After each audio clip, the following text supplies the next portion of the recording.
Bismillahirrahmanirrahim. Assalamualaikum warahmatullahi wabarakatuh. Alhamdulillahirabbil alamin wal aqibatu lil muttaqin wala udwana illa 'alal zalimin. Wassalatu wassalamu ala asyrafil anbiya'i wal mursalin sayyidina wa maulana Muhammadin wa ala alihi washabbihi ajma'in wa man tabi'ahum bi ihsan ila yaumiddin. Fa nashhadu an la ilaha illallah wahdahu la syarika lah lahul mulku wa lahul hamdu wa huwa ala kulli syai'in qadir.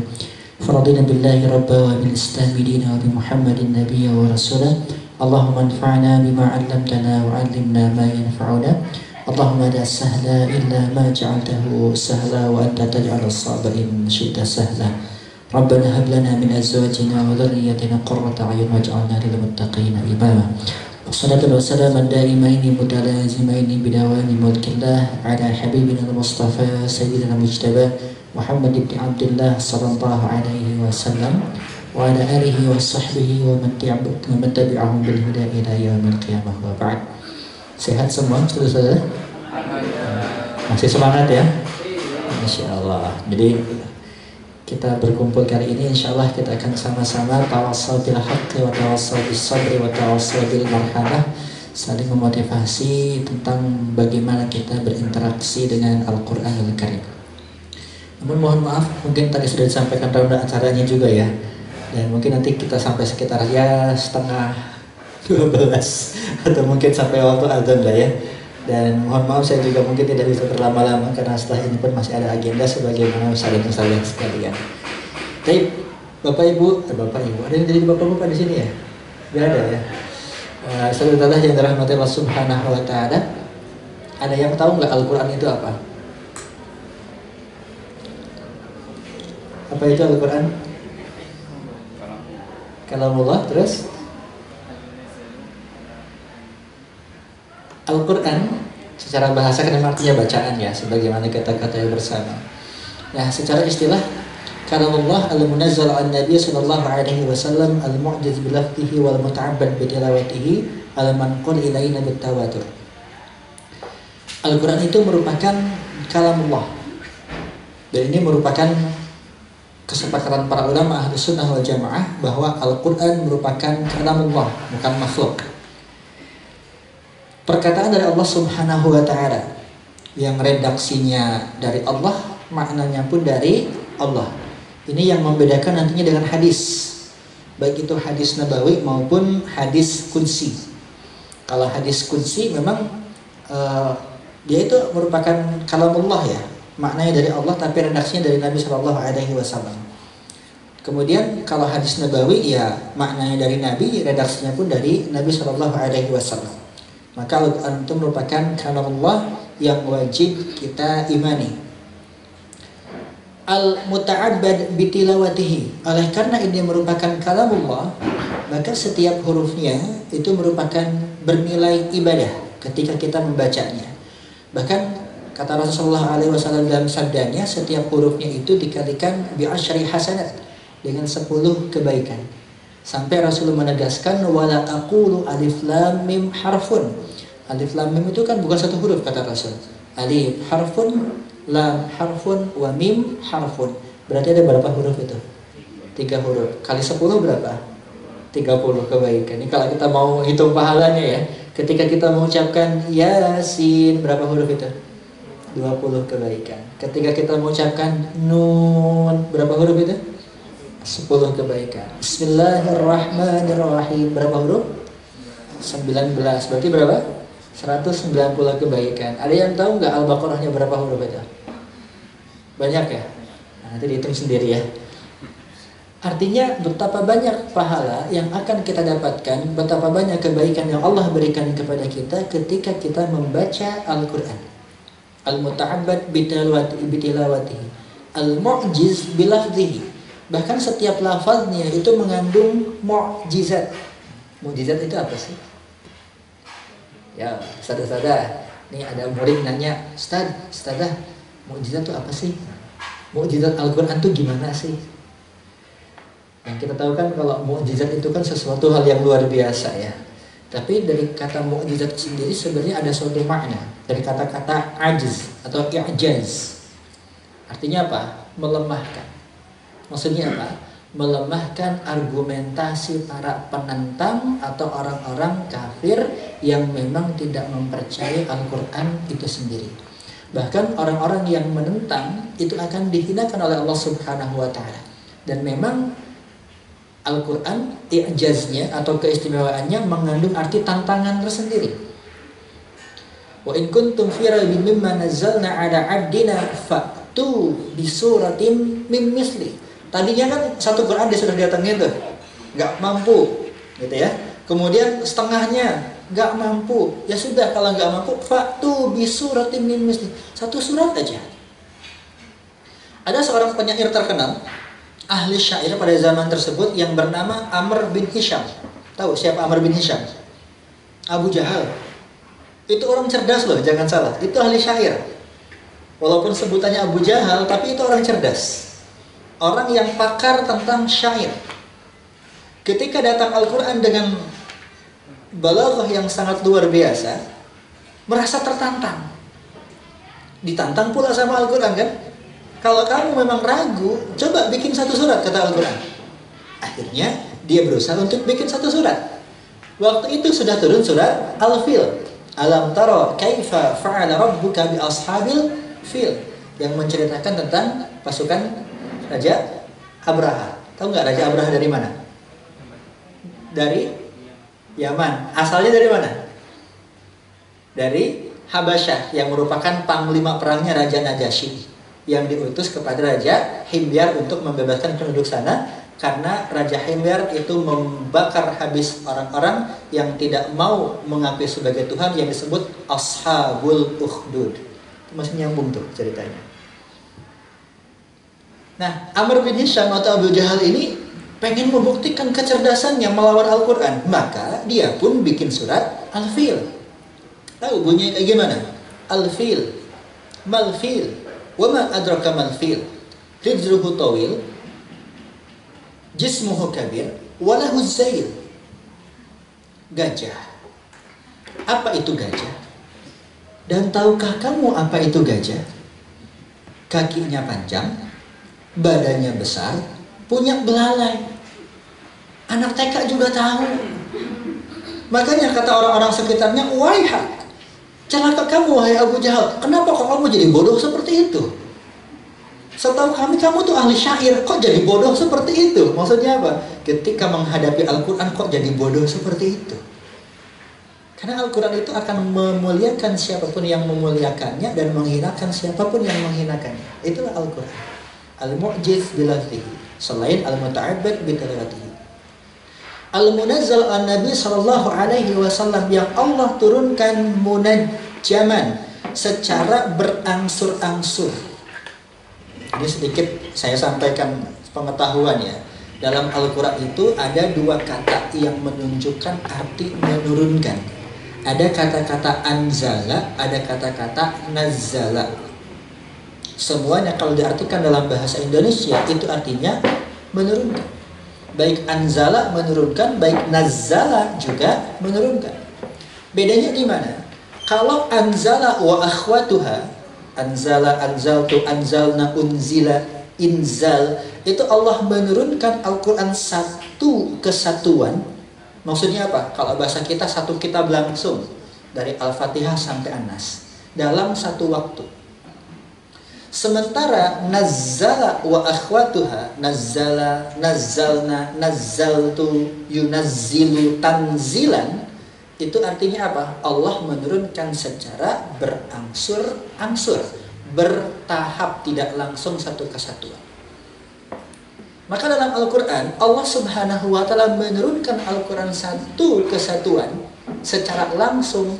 Inna anzalnahu fi lailatul qadar. Pada malam kemuliaan Allah turunkan Al-Quran satu kesatuan. Dari mana? Ternyata Allah menurunkan min lauhil mahfuz, dari langit ketujuh, ilas sama'id dunia, ke langit dunia, tempatnya namanya Baitul Izzah. Dari mana? Langit ketujuh ke langit dunia. Udah ke Nabi belum, masih di langit dunia, masih di Baitul Izzah. Kapan? Malam kemuliaan. Tahun berapa? Wallahu a'lam.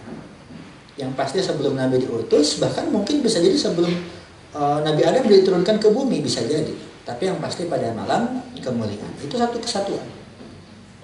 Barulah kemudian, menurut pendapat sebagian besar ulama, pada tanggal 17 Ramadan, Jibril datang kepada Nabi Muhammad untuk memulai menurunkan Al-Quran secara berangsur-angsur, yang disebut sebagai nuzulul Quran, dari kata-kata nazzala yunazzil, menurunkan secara bertahap. Awalnya pada tanggal 17 Ramadan diawali dengan ayat yang berbunyi Iqra bismi rabbikal ladzi khalaq.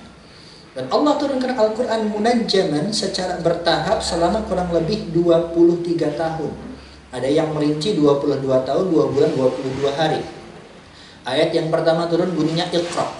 Tahu nggak ayat yang terakhir turun? Surat yang terakhir turun? Surat yang terakhir turun tahu nggak? An-Nasr. Idza jaa nasrullahi wal fath. Jadi walaupun 3 ayat itu madaniyah ya. Surat terakhir turun. Kalau ayat yang terakhir turun apa? Al-Maidah ayat 3. Nah, itu ayat yang terakhir turun berkaitan dengan syariat. Al-yawma akmaltu lakum dinakum wa atmamtu 'alaikum ni'mati wa raditu lakumul Islam madina. Tapi yang paling terakhir turun, jadi ada yang turun setelah itu, beberapa hari sebelum Rasul wafat. Wattaqu yawman turja'una fihi ila Allah summa tuwaffa kullu nafsin ma kasabat wa hum la yudlamun. Al-Baqarah ayat berapa itu? Nah, nanti cari sendiri ya dari awal sampai akhir, nanti ketemu insyaallah ya. Wattaqu yawman turja'una fihi ila Allah summa tuwaffa kullu nafsin ma kasabat wa hum la yudlamun. Apa hikmahnya Allah turunkan secara berangsur-angsur? Saya singkat-singkat saja ya. Di antara hikmahnya yang paling mendasar selain menjawab persoalan manusia yang sepanjang zaman akan terus berulang, di antaranya adalah at-tadarruj fit tasyri', yaitu untuk apa? Untuk pentahapan dalam pensyariatan. Jadi hukum Allah itu, aturan Allah nggak ujuk-ujuk jebret halal, nggak ujuk-ujuk haram gitu, nggak ujuk-ujuk ini boleh ini tidak, enggak. Tapi secara bertahap. Dan ini merupakan metode dakwah Nabi Shallallahu Alaihi Wasallam bertahap. Makanya Aisyah mengatakan, alhamdulillah khamr itu nggak diharamkan ketika awal mula Islam datang. Tidak. Kalau diharamkan, pasti Islam ditinggalkan. Kenapa? Karena sebagian orang, bahkan sebagian besar orang-orang Arab pada waktu itu sangat senang sekali dengan yang namanya khamr. Wah, senang banget. Begitu gandrungnya dengan khamr, bahkan di antara mereka ada yang membuat syair, kalau nanti aku mati, kuburkan aku di bawah pohon khamr, dan aku masih bisa menikmati khamr dari akar-akarnya. Sampai seperti itu, saking cintanya sama khamr. Bayangkan orang yang lagi kasmaran, orang yang lagi dimabuk cinta, tiba-tiba dilarang, protes nggak? Pasti protes, apalagi nggak dikasih alasan. Pokoknya nggak boleh. Iya, kenapa nggak boleh? Pokoknya nggak boleh gitu. Pasti protes. Karena belum paham. Maka coba difahamkan dulu dengan ayat yang berbunyi yas'alunaka 'anil khamri wal maisir. Apakah sudah ada pengharaman? Belum. Enggak ada kata-kata haram di situ. Yang ada. Yang ada adalah Allah menjelaskan bahwa dalam khamar tersebut ada manfaat dan ada madaratnya. Tapi apa? Wa ismuhuma akbaru min naf'ihima. Ada manfaatnya. Jangan kira khamar enggak ada manfaatnya loh. Kalau enggak ada manfaatnya sampai sekarang enggak akan ada orang minum khamar. Ada manfaatnya. Manfaatnya apa? Paling minimalnya bisa dijadikan barang jualan. Atau katanya orang yang pernah minum khamr itu bisa menenangkan pikiran. Katanya loh ya. Ada yang pernah nyoba sini? Ya. Ada manfaatnya, tapi apa? Ismuhuma akbaru min naf'ihima. Udah diharamkan belum? Belum. Tapi orang yang mempunyai keimanan yang kuat itu akan mulai berpikir, iya sih ada manfaatnya, tapi dosanya gede. Maka masih ada nggak yang minum khamr waktu itu sahabat? Ada, sahabat loh. Karena memang belum diharamkan. Sampai suatu kejadian seorang sahabat sebelum sholat itu minum khamr dulu. Akhirnya apa? Pas sholat mabuk. Jadi imam pula.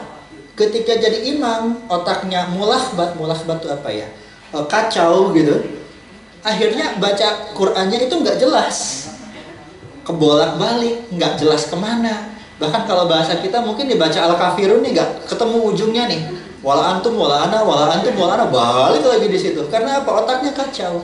Turunlah ayat selanjutnya, ya ayyuhalladzina amanu la taqrabus salata wa antum sukara hatta ta'lamu ma taqulun. Diharamkan minum khamar seluruh keadaan enggak, ketika mau sholat. Tapi lumayan tuh, udah ada pengharamannya, ada peningkatannya sebelum sholat. Baru kemudian hadis-hadis tentang khamar semakin banyak, masyarakat semakin paham, kaum muslimin tambah kuat keimanannya ketika turun innamal khamru wal maisiru wal ansab wal azlam rijsun amal syaitan fajtanibu. Apa yang terjadi? Madinah banjir khamar. Yang lagi pegang khamar dituangkan, yang punya di rumah dibuang gitu ya, yang sudah masuk ke mulut dilepeh lagi. Kenapa? Karena kefahaman dan keimanan.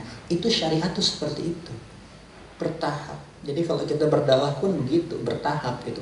Gak ujuk-ujuk, ini haram, ini enggak seperti itu. Fahamkan sedikit demi sedikit. Karena yang namanya manusia itu butuh apa? Pemahaman, butuh reasoning, butuh alasan. Dan itulah kenapa dalam Al-Quran, ini saya baru menyampaikan materi ini beberapa hari yang lalu di Aji Barang ya, tentang apa parenting sebenarnya. Ketika Allah memerintahkan atau melarang sesuatu, itu mesti ada alasannya. Mesti ada alasannya. Saya kemarin ambil contoh pembelajaran Luqman Al-Hakim kepada anaknya ya. Wa idh qala Luqman libnihi wa huwa ya'idhuhu ya bunayya la tusyrik billah. Luqman itu melarang loh untuk syirik kepada Allah. Kenapa? Ada alasannya. Inna syirka la zulmun azim. Nah, selaku kita para pendidik nih, apalagi yang mendidik anak-anak, dan antum tahu anak-anak itu pertanyaannya banyak sekali. Yang paling banyak itu balita. Kalau tidak salah satu penelitian mengatakan bahwa balita itu bertanya dalam satu hari bisa sampai 300 sampai 400 pertanyaan dalam satu hari. Dan kebanyakan pertanyaannya kalau nggak gimana, yuk kenapa? Ayah, kenapa sih nggak boleh ini? Ayah, kenapa sih nggak boleh itu? Nah, nanti anak-anak SD ya, anak-anak TK, anak-anak playgroup, yang mungkin termasuk SMP, itu mereka pasti akan bertanya. Dan mereka itu butuh penjelasan. Tentu untuk kebaikan mereka kita perintahkan ini, kita perintahkan itu, kita larang ini, kita larang itu. Tapi sebenarnya inti bagi mereka itu bukan larangannya, tapi apa? Reasoningnya, pemahamannya. Kenapa sih ini boleh, kenapa itu nggak boleh? Kenapa kita harus melaksanakan ini, kenapa kita nggak boleh melaksanakan itu? Kalau kemarin saya ambil contoh seperti ini.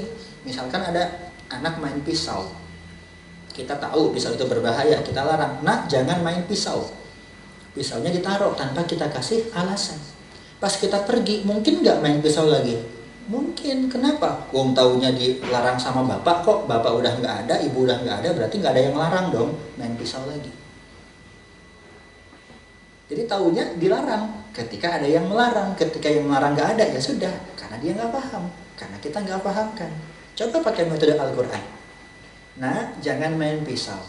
Itu larangannya. Kasih alasannya. Pisau itu tajam, pisau itu berbahaya. Kalau kamu nggak hati-hati, nanti kamu akan terluka, sakit, berdarah. Faham si anak. Bapak ibunya pergi juga nggak main pisau lagi, insya Allah. Kenapa? Sudah paham pisau itu berbahaya. Nah, ini yang mungkin perlu kita terapkan ya dalam pendidikan kita, terutama kepada anak-anak di kelas, di asrama, dan seterusnya. Ketika kita memberikan larangan ataupun perintah, coba kasih reasoning.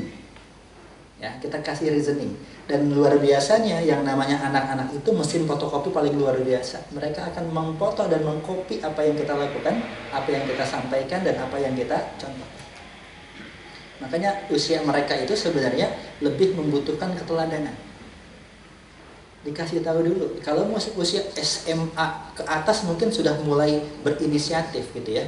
Atau mungkin SMP akhir itu udah mulai berinisiatif. Tapi untuk yang ya SMP awal, SD apalagi TK, itu mereka butuh contoh sebenarnya, butuh figur.